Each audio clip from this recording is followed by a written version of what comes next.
एक सवाल पूछूं? क्या आपको पता है कि जो चिंपा आज आपकी नींद छीन रही है, वो असल में आपकी है ही नहीं? और उससे भी बड़ा सच ये है कि अगर आप ये बात आज समझ गए, तो आपकी जिंदगी की आधी परेशानी यहीं खत्म हो सकती है। लेकिन ये बात हर किसी को नहीं बताई जाती, क्योंकि इसे समझने के लिए दिल का खुला होना जरूरी है। इसलिए अंत तक सुनिए। क्या आपने कभी एक पल के लिए ठहरकर ये सोचा है कि जो चिंता आपको भीतर से तोड़ रही है, जो रातों की नींद छीन रही है, जो मन को हर समय भारी बनाए रखती है, क्या वो चिंता सच में आपकी है? हम जीवन भर चिंताओं को अपना समझ लेते हैं। हम उन्हें अपने मन में पालते हैं, अपने हृदय में बैठा लेते हैं और फिर कहते हैं, मैं बहुत थक गया हूं। आज की ये वाणी कोई साधारण विचार नहीं है। ये एक आवाहन है, एक मौन निमंत्रण है उस अदृश्य लेकिन सर्वशक्तिमान सत्ता की ओर, जो अक्सर तभी दिखाई देती हैं जब हम पूरी तरह हार मान लेते हैं, और वही हार ईश्वर के हाथों में जाकर जीत में बदल जाती है। इसलिए प्रिय आत्मा, इस संदेश को अंत तक सुनिए, क्योंकि हो सकता है आज वही शब्द कहे जाएं जो आपके भीतर जमी हुई थकान को तोड़ दें, जो मन पर रखा हुआ बोझ धीरे धीरे उतार दें। एक बात मन में बिठा लीजिए, सारी चिंता ईश्वर को सौंप दीजिए, सब ठीक हो जाएगा। अगर इस एक पंक्ति ने भी आपके दिल के किसी कोने को छू लिया है, तो बस मन में कहिए, मैं ईश्वर में विश्वास रखता हूं। अब आइए जीवन के शोर से निकलकर उस मौन की ओर बढ़ें जहां आत्मा विश्राम करती है। हम मनुष्य हर समय किसी न किसी चिंता में उलझे रहते हैं। कल क्या होगा, कैसे होगा, सब ठीक होगा या नहीं। हमें हर बात पहले से जाननी है, लेकिन सच पूछिए, क्या ये जानना हमारे वश में है? हम जन्म लेते हैं, सांस लेते हैं, हंसते हैं, रोते हैं, पर क्या इन सब पर हमारा नियंत्रण है? नहीं। फिर हम इतना बोझ क्यों उठाते हैं? क्यों ऐसा सोचते हैं जैसे पूरा संसार हमारी मुट्ठी में हो? यही अहंकार हमें ईश्वर से दूर करता है। यही भ्रम हमें हमारी आत्मा से काट देता है। एक बच्चे को देखिए, माँ की गोद में लेटा हुआ। उसे नहीं पता कल क्या होगा, पर क्या वो चिंता करता है? नहीं, क्योंकि उसे पता है माँ है। ठीक वैसे ही जब जीवन की यात्रा में हमें लगे कि सब कुछ बिगड़ रहा है, तो बस एक क्षण ठहरिए, आंखें बंद कीजिए और कहिए, हे प्रभु, मैं अब थक गया हूं, अब ये सब आप संभालिए। और फिर देखिए कैसे एक अदृश्य शांति धीरे धीरे आपके भीतर उतरने लगती है। आप पूछ सकते हैं, क्या इतना कह देने से सब बदल जाता है? उत्तर है हाँ, क्योंकि जहां मन समर्पित होता है, वहीं परमात्मा उतरता है।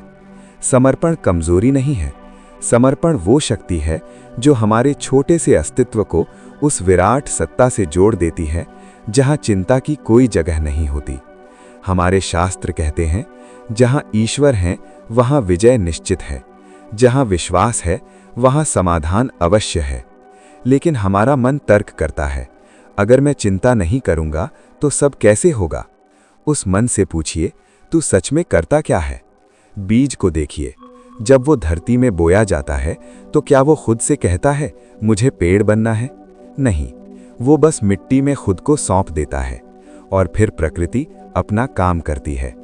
ठीक वैसे ही जब हम अपनी परेशानियां, अपने निर्णय, अपना जीवन ईश्वर के चरणों में रख देते हैं, तो चीजें अपने आप सुलझने लगती हैं। समस्या ये नहीं कि हमें रास्ता नहीं मिल रहा, समस्या ये है कि हम खुद ही हर रास्ते में अड़चन बनकर खड़े हैं। हम कहते हैं ईश्वर मेरी नहीं सुनते, पर क्या हम उन्हें सुनते हैं?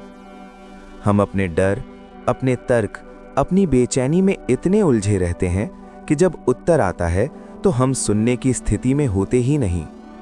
शांत सरोवर की गहराई में उतरने के लिए ऊपर की लहरों को शांत करना पड़ता है। वैसे ही भीतर की बेचैनी शांत होगी, तभी ईश्वर की वाणी सुनाई देगी। एक और प्रश्न उठता है, अगर चिंता नहीं करेंगे तो क्या लापरवाह हो जाएंगे? नहीं, चिंता और उत्तरदायित्व दो अलग बातें हैं। उत्तरदायित्व जो आप पूरे मन से निभाते हैं और परिणाम ईश्वर पर छोड़ देते हैं। चिंता जो बिना किए भी जलाती है और करके भी सुकून नहीं देती। बुद्ध ने कहा था, चिंता करना ऐसा है जैसे जलती लकड़ी को पकड़ लेना। आप सोचते हैं मैं इसे जला रहा हूं, लेकिन असल में वो आपको जला रही होती है। हमारी संस्कृति, हमारे वेद पुराण सब एक ही बात कहते हैं, कर्म करो, फल की चिंता मत करो। अर्जुन भी चिंतित था, उसके हाथ कांप रहे थे, मन भ्रमित था, वो युद्ध नहीं करना चाहता था। श्री कृष्ण ने उसे आदेश नहीं दिया, उन्होंने उसे सत्य दिखाया कि शरीर नाशवान है, आत्मा अमर है। तू कर्ता नहीं, तू माध्यम है। जब हम खुद को कर्ता मानते हैं तो चिंता आती है, जब खुद को ईश्वर का उपकरण मानते हैं तो भक्ति आती है, और भक्ति में चिंता नहीं होती, केवल शांति होती है। जब जीवन सबसे कठिन मोड़ पर खड़ा करता है, तब भीतर से एक सवाल उठता है, क्या कोई है जो मुझे देख रहा है? और भीतर से एक धीमी आवाज आती है, मैं हूं। लेकिन हम उस आवाज को दबा देते हैं क्योंकि हमें शोर की आदत हो गई है। कितनी बार आपने योजना बनाई और वो उल्टी दिशा में चली गई?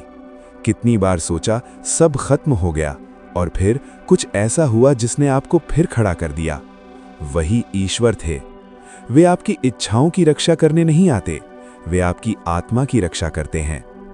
ईश्वर कहते हैं, मैंने तुम्हारी प्रार्थना सुनी थी, लेकिन तुम्हारे लिए उससे बेहतर रखा था। प्रिय आत्मा, आप अकेले नहीं हैं। आपके आंसू देखे जा रहे हैं, आपकी थकान समझी जा रही है।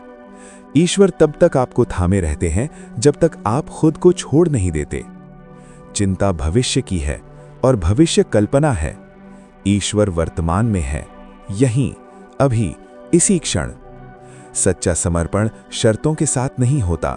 वो कहता है, हे प्रभु, जैसा भी हो मुझे स्वीकार है, बस आपका विश्वास मेरे भीतर बना रहे।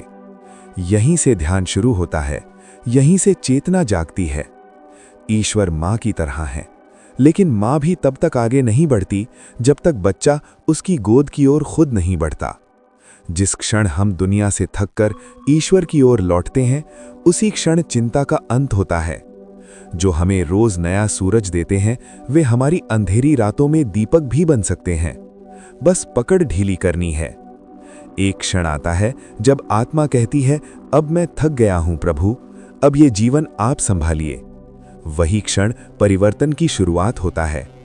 ये जीवन कोई समस्या नहीं, ये एक रहस्य है जिसे भक्ति और विश्वास से जीना है।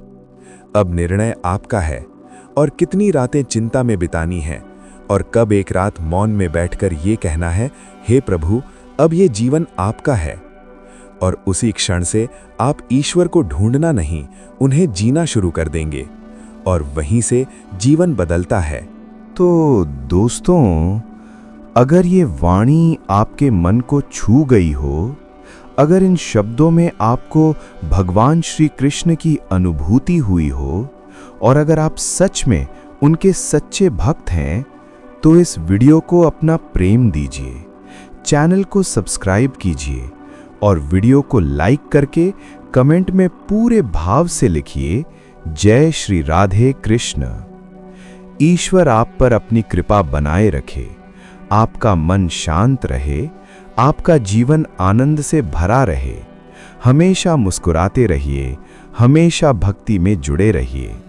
जय श्री राधे कृष्ण।